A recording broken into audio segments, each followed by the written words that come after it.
Turkey has taken one more step towards autocracy. In the name of fighting terrorism, President Recep Tayyip Erdogan is crushing dissent.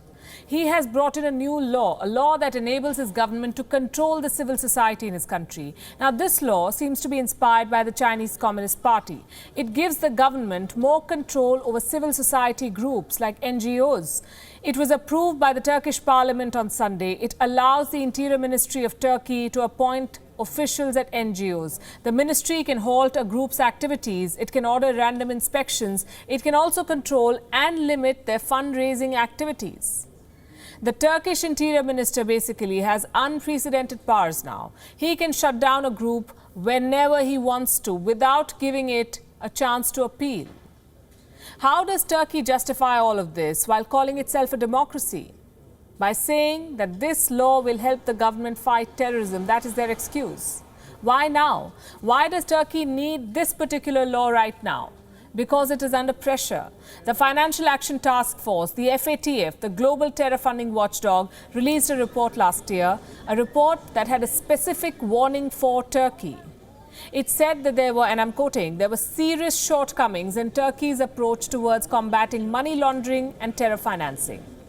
Now, this report listed 40 points, 40. Turkey had two options. It could either control terror funding or be grey-listed, just like its friend Pakistan. So President Erdogan decided to target two birds with one stone. He brought in a law, ostensibly to curb terror, but actually to curb the civil society.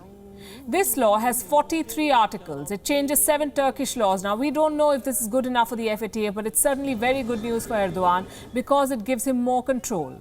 The Turkish government now has powers to appoint trustees to NGOs, suspend their activities, kill their assets, control their funds. Essentially, the president can abolish human rights groups in his country.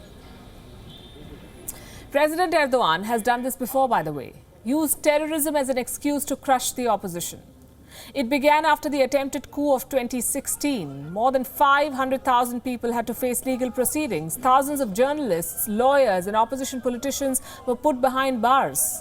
Again on the same charges, terrorism.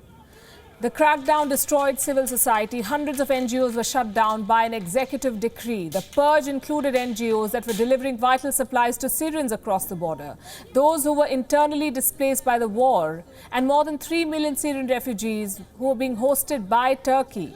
Now, these aid workers were involved in a humanitarian cause, but the government still went after them. The aid workers were targeted with intimidation tactics, red tape and deportation. And the American aid agencies were the primary target of the Turkish government.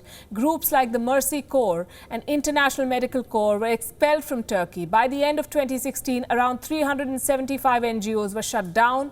Now, President Erdogan seems to be going after what's left. Reports say 680 civil society groups have signed a declaration. They say this new law violates the Turkish constitution. But it may not amount to much. Considering the past, it is unlikely that the president will budge. Only international pressure can now help the NGOs of Turkey and put the country back on the path to democracy. WION is now available in your country. Download the app now and get all the news on the move.